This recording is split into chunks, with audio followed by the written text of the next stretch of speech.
तो है गाइस, मैं हूँ सौरभ। आप तो मुझे जानते होंगे।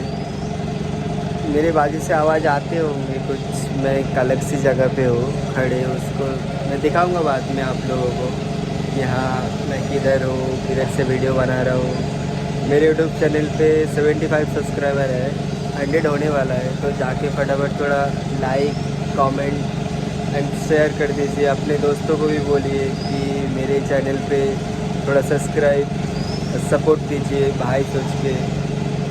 तो आपको मैं बाद में तो दिखाऊंगा ही, मेरे बैकग्राउंड से जो आवाज़ आ रही है